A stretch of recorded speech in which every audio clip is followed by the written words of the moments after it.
It has to work. People are going to disagree with it, but they have to listen to this. Okay. Well, I judged you when you first got here. Oh, of course you did. I was like, who that little white boy think he is coming up in here finna rule us? Yeah. We got to show him something. But look how we ended up being so close. Yeah. Because I didn't know what I was doing. I may have had a little bit of book knowledge and a lot of white privilege. But, it's been a huge learning process. This is actually therapeutic on some level. I want you guys to see what our community looks like. It's been labeled as Bankhead, you don't go there. But I want you guys to come into our living rooms. This is my living room. And see how we're living and what we're doing. My name is LaTonya Gates. I'm the executive director and founder of PAWKids. PAWKids is a year-round family enrichment program here in Grove Park, and we're geared towards the families here in Grove Park. And I'm Justin Bleeker. I'm the executive director of Grove Park Renewal. Grove Park Renewal is founded as a mixed income and affordable housing provider in the neighborhood, with the idea that we'd help families to stabilize in a rapidly gentrifying neighborhood. People often ask me, like, why is PAWKids so successful? Why are you able to do the things that you do? And what people don't realize is I had to submit myself. This is true, and I had to humble myself and work alongside of people that didn't look like me, white brothers and sisters, right? But at the same time, my white brothers and sisters had to do the same thing. They had to humble themselves, submit themselves, and we come in together and work together. So the P in PAW is for Paradise Baptist Church, which is a historically black church. The AW in PAW is for Atlanta West Side Presbyterian Church, which is a predominantly white church. And so it's two churches coming together to leave the imprint, and the imprint is the PAW. So when you think about that took a lot of humbling for me. It's hard. I see a lot of injustices in this. I see a lot of racism in this, but I also see God moving in this. And so just in light of everything that's happening in our culture, contemporary context with the issues around race, and particularly believing that Black Lives Matter and the struggle that the Black community has been in for 400 years, but that is kind of coming to a head on some level. We just want you all to know that this can work. Yes, it can. And it has worked. I mean, you're not just my friend, you're my brother. Yeah. Even in times when I think I can't make it. And it's not easy being a Black woman running a nonprofit. Yeah. And so having you as truly my brother, I think about you all the time. I say, I tell my son, like, I can never thank Justin enough. It's not about the housing, but it's about the authentic relationship that we have. And you call me out on stuff, I call you out on stuff. Right. When I see you, it's like I don't see you as a white man taking over the neighborhood. I see you as my brother. I'm going to protect you. I'm going to stand by your side. And you do the same thing for me. And I think if organizations started looking at stuff like that, like looking at things like that, we would be much better off, especially grassroots organizations. Yeah. We need each other. That's right. Yeah, and I think that personal relationship is what lends credibility to our organizations as well. It's why our professional relationship works, because we have each other's back. We're neighbors. That's right. Yeah, we literally live down the street. two blocks your apart. house is That's there. right. I mean, our kids play together.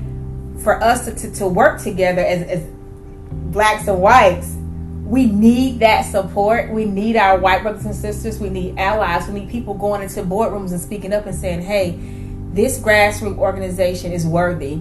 They can do it. And that's what Grove Park Renewal has done for me.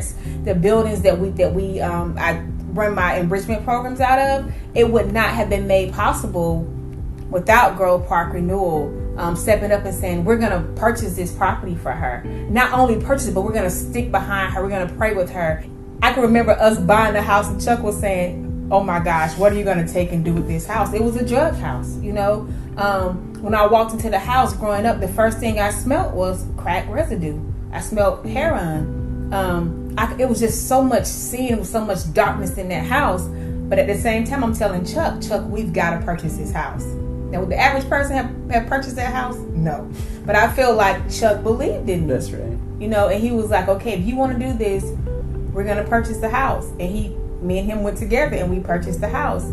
I didn't have anything, Justin. I didn't have my 501(c)(3). I had my bylaws and I had written out my vision.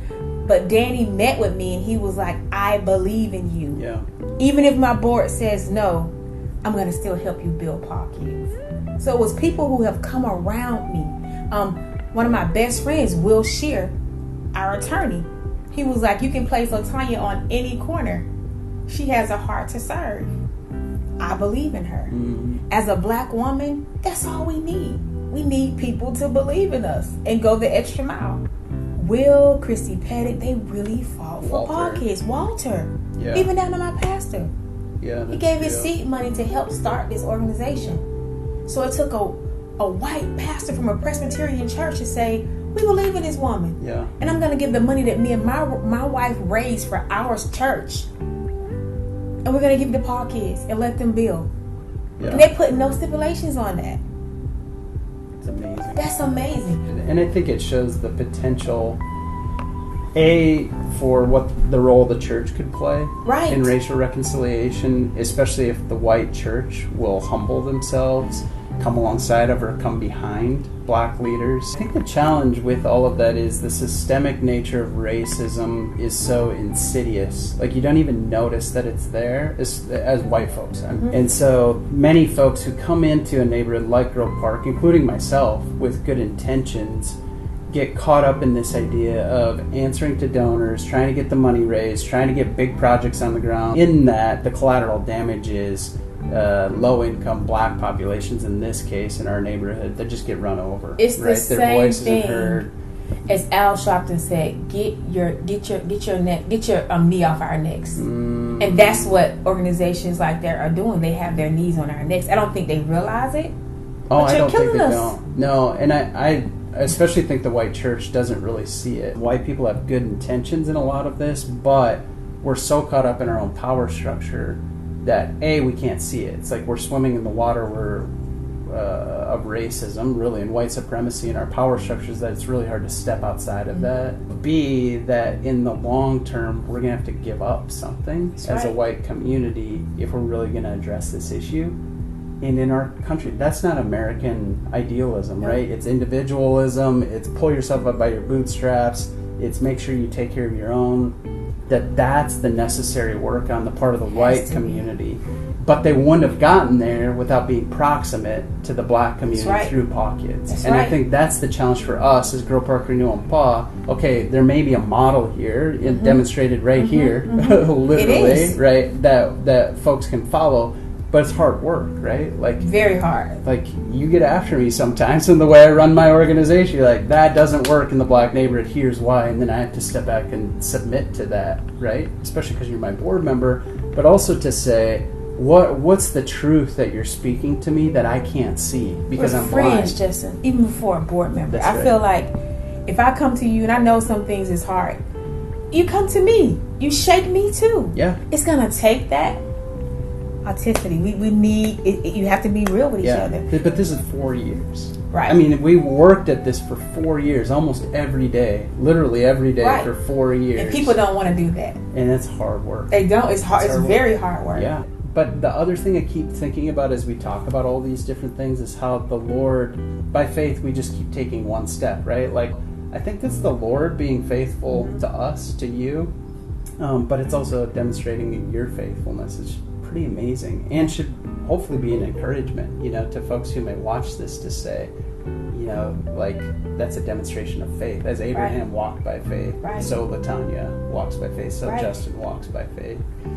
And so just to encourage folks out there who may watch this, that this can work. It can work. And it works because of the gospel. We're committed to the work of Jesus and reconciliation that he's done in our lives between us and God as individuals, but also that he's reconciling us to one another.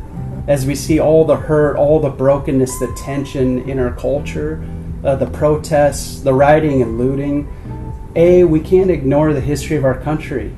It was founded in racism. We have to own that. We have to be honest about it. And that when slavery ended, racism didn't end. It just morphed. Jim Crow is real. The war on drugs, police brutality, the broken judicial system, it's all real, and the black community especially feels that. And we as a white community, we haven't felt that, but we need to own that that's a real thing.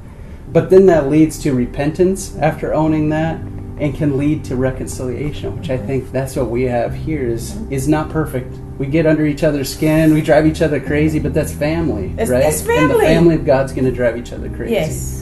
And I really believe personally, and I think you would agree with this on some level, that that's really the only path forward for our communities. If we're going to heal our nation, if we're going to heal our community here in Grove Park in Atlanta, I mean, we got to reconcile and work together.